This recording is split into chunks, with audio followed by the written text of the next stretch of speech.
உங்களுக்கு நிம்மதி உண்டாகுவதாக. தேவனுடைய இரக்கங்கள் அதிகமாவதாக. தேவன் என்ன சொல்கிறாங்கன்னா, ஆதியாகமம் 35:11, நான் சர்வ வல்லமை உள்ள தேவன், நீ பலுகி பெருகுவாயாக. நீங்கள் பலுகணும், நீங்கள் பெருகணும், முன்னேறணும் அப்படின்னு தேவன் சொல்கிறாங்க. எப்படி நானே கீழே உளுந்து கிடக்கிறேன், நானே கீழே போயிட்டுருக்கேன், ஓடா தேஞ்சு போய் கிடக்கிறேன், எங்கேருந்து முன்னேறது அப்படின்னு கவலைப்படுறீங்களா? என்கிட்ட பலனே கிடையாது, நானே வறுமையில் இருக்கேன், நானே வியாதியில் இருக்கேன், நானே நிம்மதி இல்லாமல் இருக்கிறேன், இதெல்லாம் வச்சுட்டு நான் எப்படி பலுகி பெருகுகிறது, முன்னேறது அப்படின்றீங்களா? அதான் தேவன் சொல்கிறாங்க, நான் சர்வ வல்லமை உள்ள தேவன், அதனால் நீங்கள் பலுகி பெருகுங்க. உங்களுடைய வல்லமைகளை பார்க்காதீங்க, உங்கள் உடம்பை பார்க்காதீங்க, உங்கள் பணத்தை பார்க்காதீங்க. நான் சர்வ வல்லமை உள்ள தேவன், என்னை பாருங்க, என்னை வச்சு நீங்கள் முன்னேறுங்க அப்படின்றாங்க. சரிங்களா? என்கிட்ட எல்லாத்தையும் பெற்று முன்னேறுங்க. எல்லா வல்லமைகளையும் எடுத்து பேக்கெட்டில் போட்டுக்கோங்க.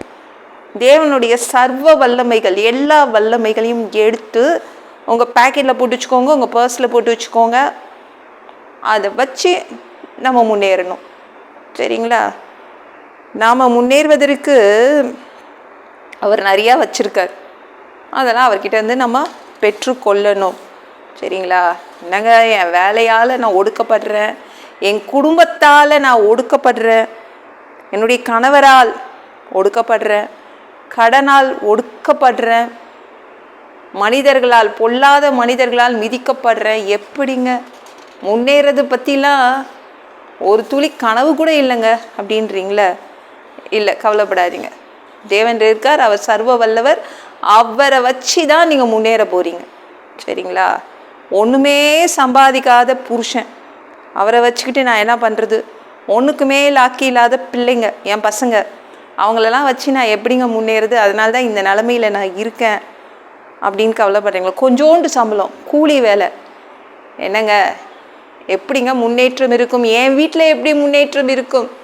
அப்படி சொல்கிற உங்களுக்காக தான் தேவன் சொல்கிறாங்க, நான் சர்வ வல்லமை உள்ள தேவன், என்கிட்ட எல்லா வல்லமையும் இருக்குது, என்கிட்ட எல்லாம் இருக்குது, அதெல்லாம் வாங்கிக்கிட்டு முன்னேறுங்க.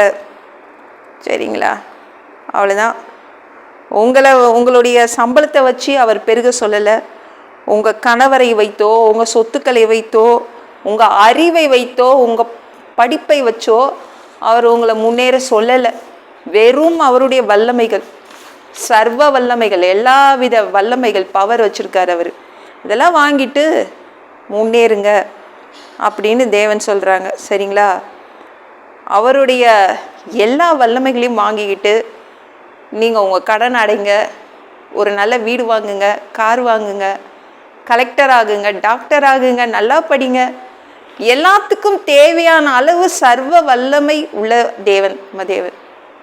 எதுக்கெல்லாம் உங்களுக்கு தேவைப்படுதோ, வல்லமைகள் தேவைப்படுதோ, அத்தனை எல்லா வல்லமைகளையும் தேவன்கிட்ட பெற்றுக்கொண்டு நீங்கள் முன்னேறலாம். கிதியோன்லாம் போர்க்களத்துக்கு போனான். எப்படிங்க? போர்க்களத்தில் போய் வெற்றி. ஒரு விவசாயி, அது மாதிரி தாவீது ஆடு மேய்க்கிறவன் தான், ஆனால் ராட்சதனை கொலை பண்ணான். எப்படி? எல்லாமே தேவன்கிட்ட வாங்கின வல்லமைகள். சரிங்களா? தேவன்கிட்ட, ஐயோ என் பர்ஸில் பணமே இல்லை, ஒன்றுமே இல்லை, என் பேக்கெட்டில் பணமே இல்லைன்றீங்கள, தேவன்கிட்ட இருக்கிற வல்லமைகள் கொண்டு நிரப்பி வச்சுக்கோங்க உங்களுடைய பேக்கெட்டை. சர்வ வல்லமைகளை கொண்டு நீங்கள் உங்களுடைய பேக்கெட்டை நிரப்பி வச்சுக்கோங்க. சரிங்களா? தேவன் அவர் மூலமாக நம்ம முன்னேறுவோம். நான் சொல்கிறத நீங்கள் காது கொடுத்து கண்டிப்பாக கேட்கணும்.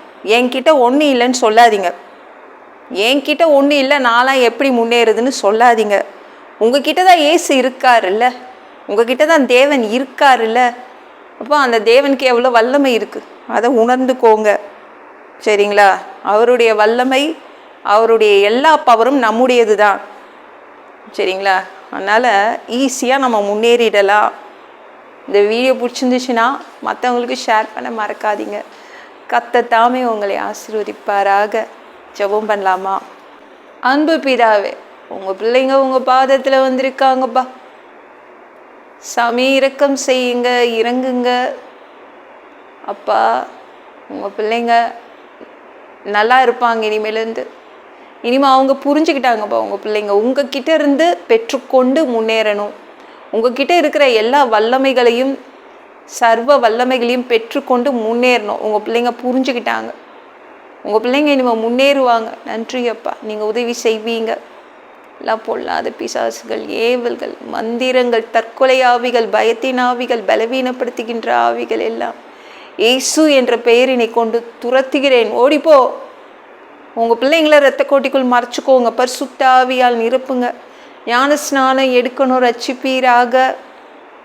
இயேசுவின் காயப்பட்ட தழும்புகளால் எல்லா வியாதிகளும், எல்லா பலவீனங்களும், கேன்சர் போன்ற வியாதிகளும் சரியாகுவதாக அப்பா. பரம்பரை வியாதிகள் சரியாகுவதாக. மரணப்படுக்கைகள் சரியாகுவதாக அப்பா. மனிதனாக பிறந்தா ஜீவ புஸ்தகத்தில் பேர் இருக்கணும். அப்படி இல்லைன்னா நரகத்தில் பிடிச்சி தள்ளிடுவீங்க. தீ எறிகிற இடத்துக்கெல்லாம் நாங்கள் போய் வாழ முடியாது. அப்பா, அடித்து உதச்சி திருத்தி பரலோகத்துக்கே அனுப்பிடுங்கப்பா. அங்கே தான் வாழ ஆசைப்படுறோம். உங்களோடு சேர்ந்து தான் வாழ நாங்கள் ஆசைப்படுறோம். கழுவப்படாத பாவங்களை உங்கள் திரு ரத்தத்தை கொண்டு கழுவி அங்கேயே அனுப்பிடுங்கப்பா. பரலோகத்துக்கே அனுப்பிடுங்க. எந்த ஒரு இமைப்பொழுது நீங்கள் 2வது தடவை வருவீங்கன்னு நாங்கள் எங்கள் பூமியிலேருந்து சாமி காத்துட்ருக்கோம். சுத்தமாக வாழ்ந்து வாழ்ந்து காத்துட்ருக்கோம். இயேசுவை வணங்கி வணங்கி காத்துட்ருக்கோம். அந்த இமைப்பொழுது உங்களுக்கு ஒப்பான ஒரு உடம்பு எங்களுக்கு கொடுக்கப்படும். அதை பெற்றுக்கொண்டு மதிய வானத்தில் உங்களுக்கு சந்திக்க வருவோம். அந்த தருணத்தை, அந்த வாய்ப்பை இழந்துடக்கூடாதுப்பா. பரிசுத்தமாக வச்சுக்கோங்க. பரிசுத்தமாக வாழ்கிறது கடினம் அப்பா. ஒரு மனிதனால் பரிசுத்தமாக வாழ முடியாது. நீங்கள் தான் அதற்கு உதவி செய்யணும்பா. இந்த 7 வருடம் பிசாசு நடத்தும் ஆட்சி இதெல்லாம் விட்டுட்டு போயிடாதீங்கப்பா. பேய் நடத்தும் ஆட்சியிலெல்லாம் விட்டுட்டு போயிடாதீங்கப்பா. இந்த 3வது தடவை கூட இந்த பூமிக்கு ஓனராக, சொந்தக்காரராக வருவீங்க. 1000 வருடம் இந்த பூமியை ஆட்சி செய்வீங்க. அந்த ஆட்சியை நாங்கள் பார்க்க ஆசைப்படுறோம். எங்களையும் கூப்பிட்டுக்கோங்கப்பா. எல்லாவற்றும் ஒப்பு கொடுக்குற இயேசு மூலி ஜெபம் கேளும் பிதாவே. ஆமென். நாளைக்கு பார்க்கலாம்.